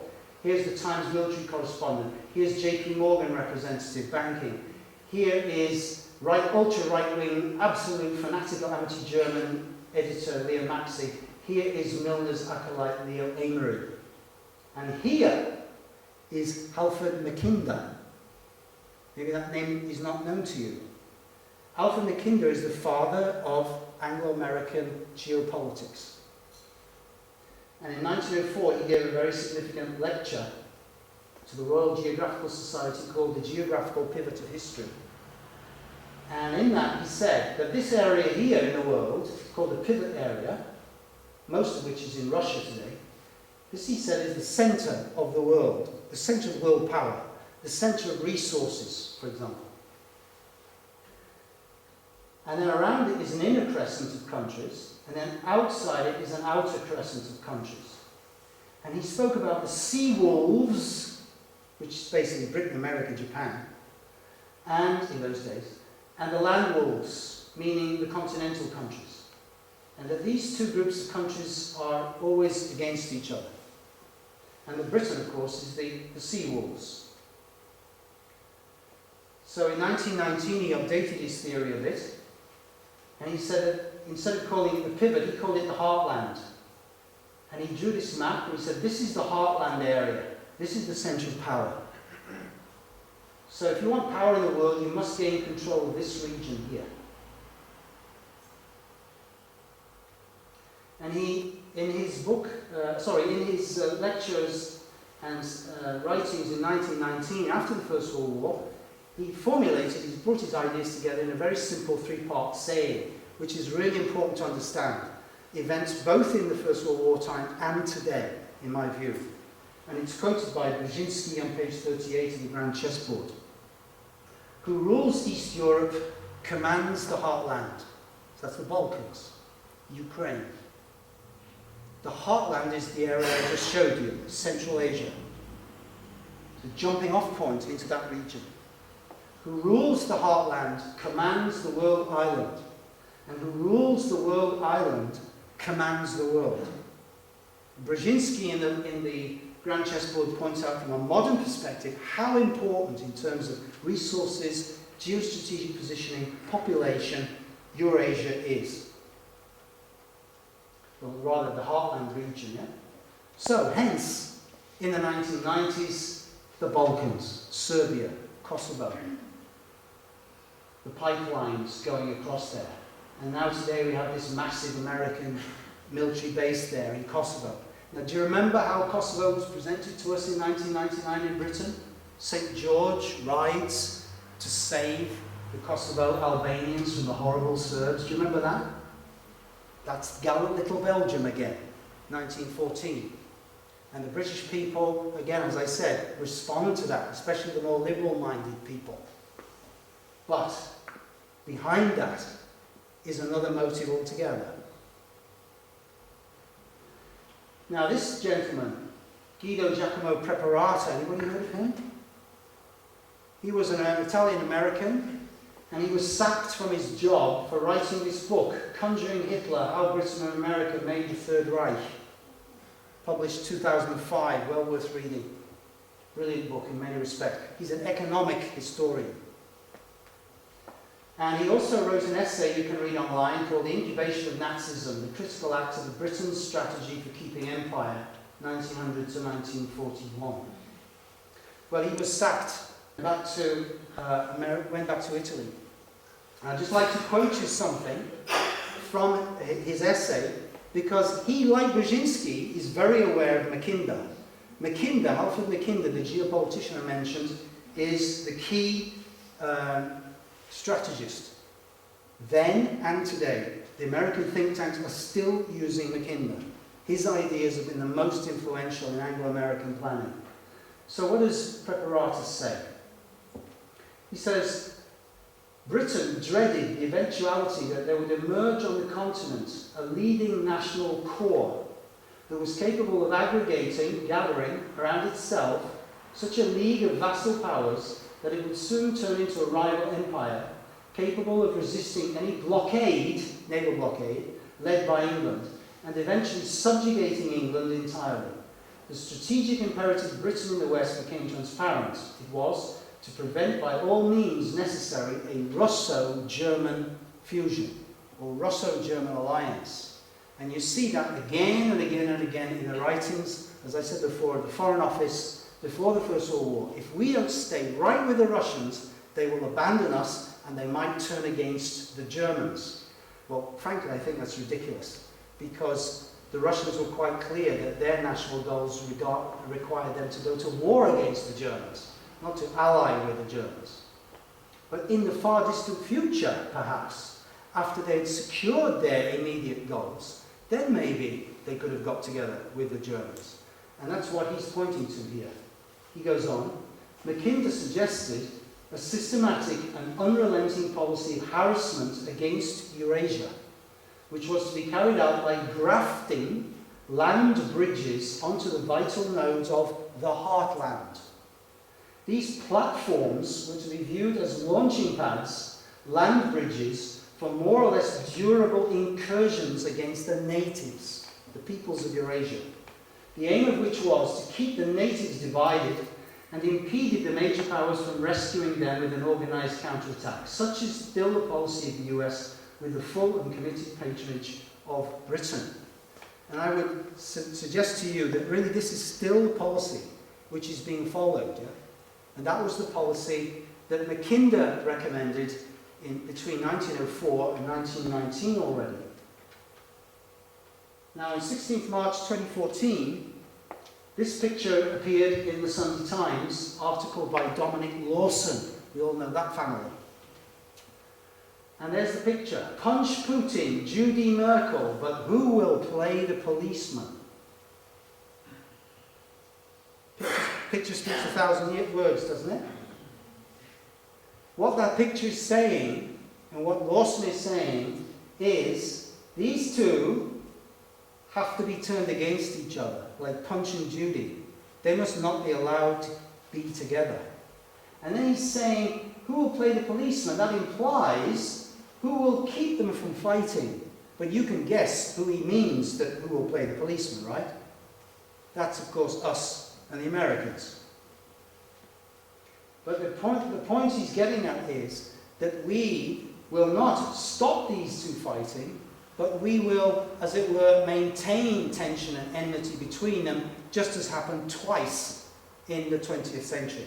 Russia and Germany went to war against each other. And on the other side of Europe, here's another picture which speaks 1,000 words. We have Cameron, with a big square black screen behind his head, talking to Hollande, who has nothing in front of him, no notes, I mean. This is just probably the timetable there. Cameron has his open book. Look at his hand there. He's talking, he's listening. She, Merkel, paying no attention, somewhere else. Doesn't look happy. Closed book. Yeah? The Entente Cordiale. Isolation. BBC. I think I'm going to stop there and open up for questions. Just I hope I made clear to you that there were people in our country at the end of the 19th century who had a very long-range vision for the goals of this country going on into the 20th and 21st centuries and beyond. And these goals involved the control of Eurasia, beginning with India, by the Anglo-American world as the beginning of a basis for total world domination, what the Americans call full-spectrum dominance today, by the English-speaking peoples on into the future, without any fundamental change in the economic philosophy of the Anglo-American world. And we have to ask ourselves, I think, as citizens of this country, although of course unfortunately in the law we are still subjects, we have to ask ourselves, I think, is this what we want? Is this what we are going to go along with? Because if we continue to go along with our leaders like Cameron, I mean, what he's saying is no essentially different from what Gordon Brown said, then we will come to, I feel, a similar thing, a similar catastrophe and disaster in our century later on than as our forebears did in 1914. And they only had newspapers to rely on. Newspapers written by guys like Times correspondents. They had very little real knowledge. The ordinary English man and woman had very little access to understanding of the situation on the continent. Today we're a bit luckier in that regard.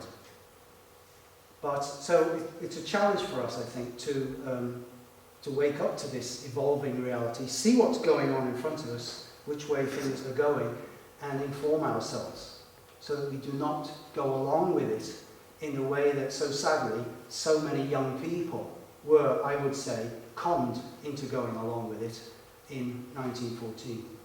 So I'll stop there and ask if there's any questions, please. Snookered the globalists. Oh, has he snookered the globalists? Has Putin snookered the globalists? Has Putin snookered the globalists? Well, I mean, personally speaking, in the long run, I don't feel Vladimir Putin is at all good for Russia. In the long run. Yeah? The short run, maybe something else.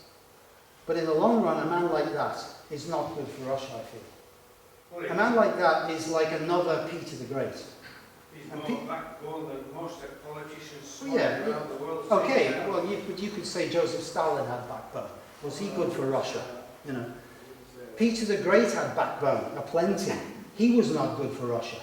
He committed tremendous violence against Russia. He was like a Russian super Thatcher who pushed Russia into a kind of a stage, you know, far faster and far more violently than Russia was prepared to go at that time, and split the whole Russian culture in a certain sense. Yeah? So, I don't know about snookered. He may have won a temporary victory. Well, Bush couldn't even ride a damn horse and he's living in Texas. Yes, we say that. We say that. We say that. But you see, but look at the situation in the Middle East today. In whose interest is it actually going? You know? Globalists. Yeah, right. Well, they're winning. Yeah. But we hope that they don't win. And Yeah. But the point is, as we've seen, particularly with Ukraine, our media here are utterly, totally one-sided, right? You know, if you watch RT, I've been reading what you've been saying by watching RT, and they give there's a crosstalk and you get all different footage on you every night, and you get different views straight there. Sure, but unfortunately RT is still controlled by the Russian government, and if any cultural media outlet is controlled by the government, well, you know, you've got to take that into consideration. So you're definitely going to get a slant with RT, like with everything else, yeah, like Al Jazeera and all the rest of them, right?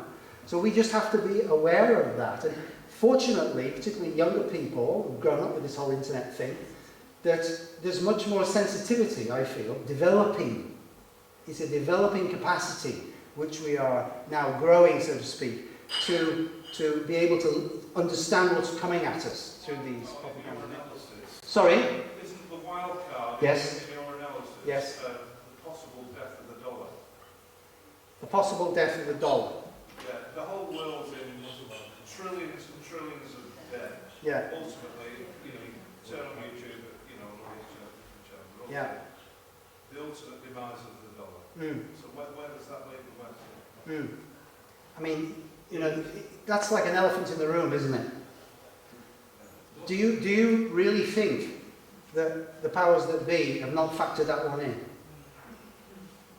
You know, think back to 2008. Okay, think back to 2008 and the global crash, right? Suddenly we saw before our eyes the Anglo-American capitalist model seemed to be suddenly powerless. Seemed. All these banks going down, all the media people sort of going like this, and you know, and then all the alternatives, including on RT, you know, all your Gerald Salentes and so on, all saying, oh, this is the end of the capitalist system. This is, you know, what happened? Where are we? We're 6 years on, and suddenly we're told optimism, upsurge. Yeah? And then we see what I showed you before, this putting together step by step, inexorably, just like the European Union, of the trade bloc in the Pacific and the trade bloc in the Atlantic. Why are the Americans doing that?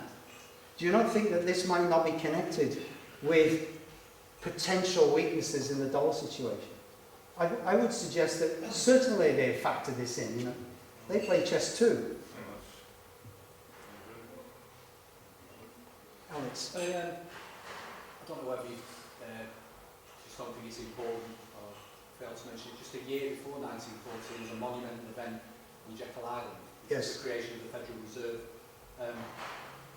Surely one aspect of the war was the fact that the globalists were able to create their own money and finance both sides and create billions, trillions in profit. Oh, no, yeah, no question. I mean, certainly another very important thing, of course, in this whole period was the gold standard, and how if you observe the development of the gold standard from 1870, when not so many countries were on it, to 1914, when almost all the main countries were on it, yeah? And then, as you say, the bringing together, or the emergence of the Federal Reserve in that incredibly devious way in which that was done, between 1910, I think it was, Jekyll Island, and then 1913, the Federal Reserve, the way Wilson and his advisor, Colonel House, brought that about, and the powers that were behind them. Yeah, this is definitely aimed at the First World War. Definitely. They had to prepare the finances for the First World War, just like they had to prepare the diplomatic situation for the First World War, you see. They had to prepare the alliances with France and Russia, which they hadn't had 20 years before. They also had to prepare the money. So where did that come from? Partly it came from South Africa. We've forgotten the Boer War, haven't we? The Boer. Who's interested in the Boer War today? Yeah. But I was actually back in the pub Sunday. I'm glad you were. Yeah. But somebody is. But the Boer War was all about gold and diamonds, wasn't it? Yeah, well, I nearly got shot down. So the British were 220,000 against 60,000 Boer farmers. 450,000 were the total amount of troops we put in there by the end of the war. 450,000. And they couldn't beat them. They had to burn the farms down and get the women and kids in concentration camps and send a lot to India, never came back. Yes.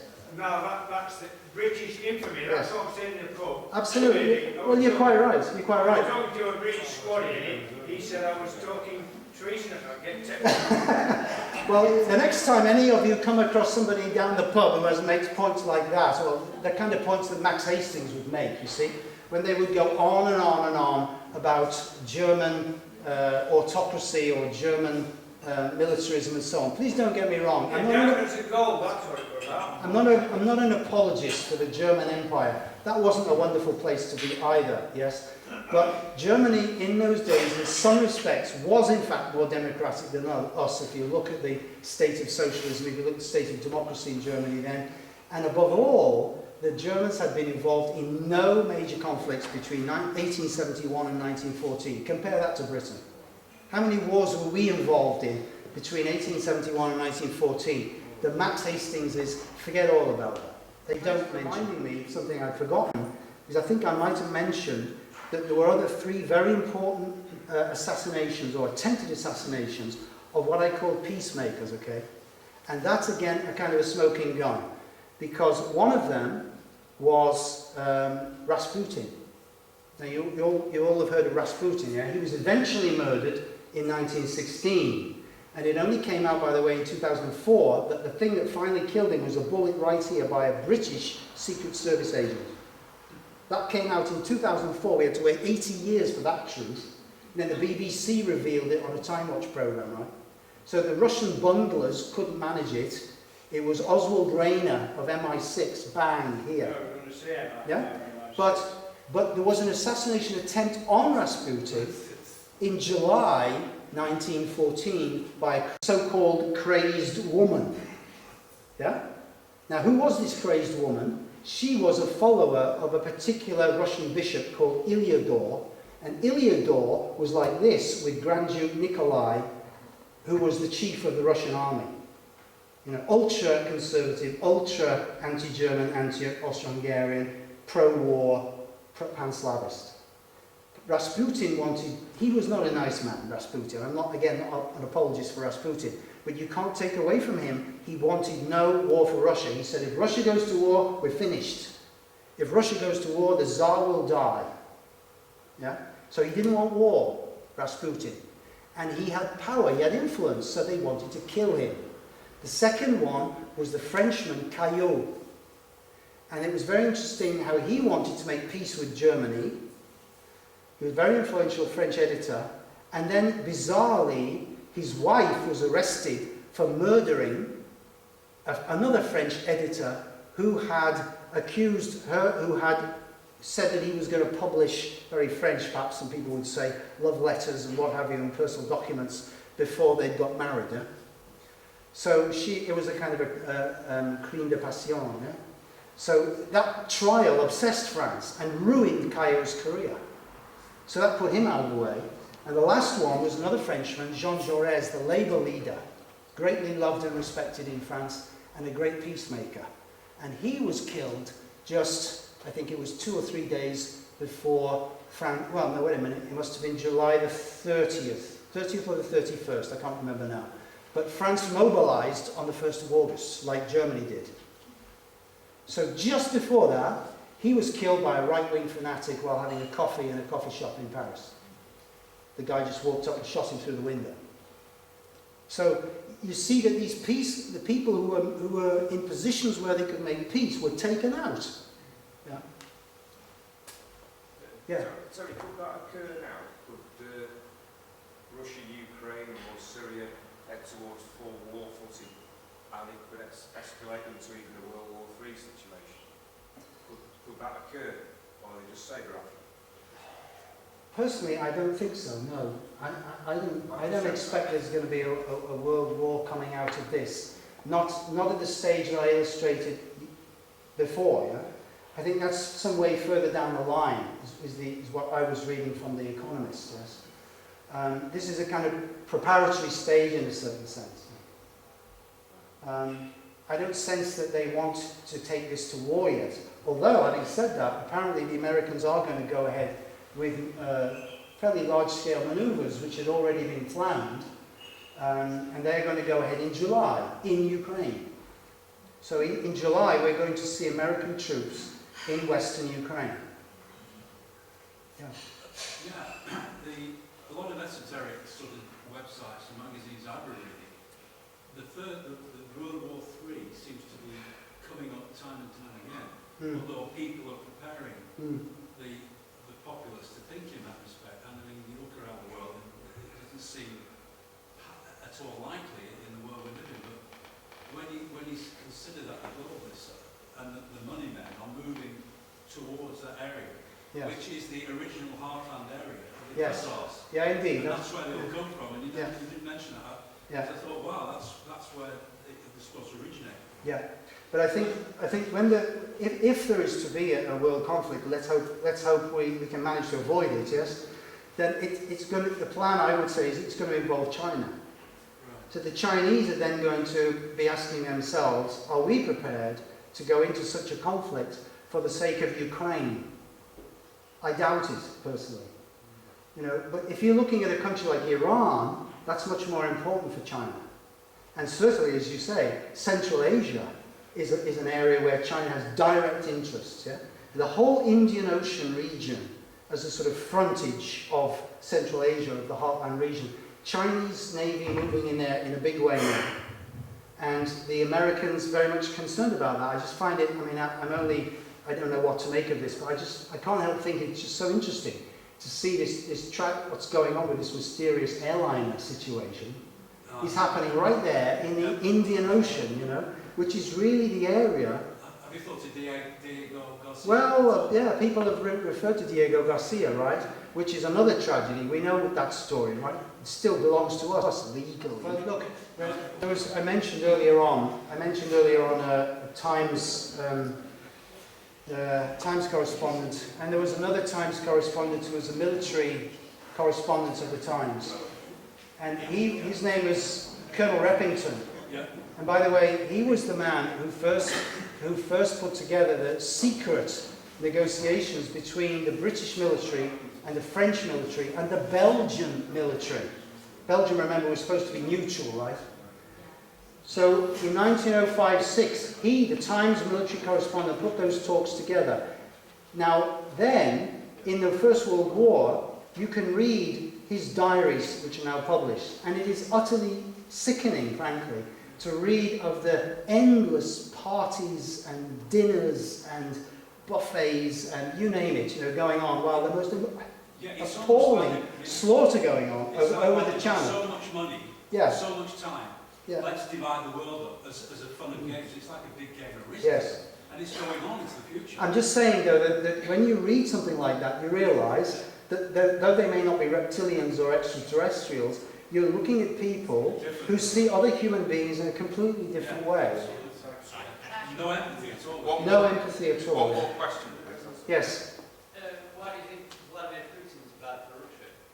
Why do I think Vladimir Putin is bad for Russia?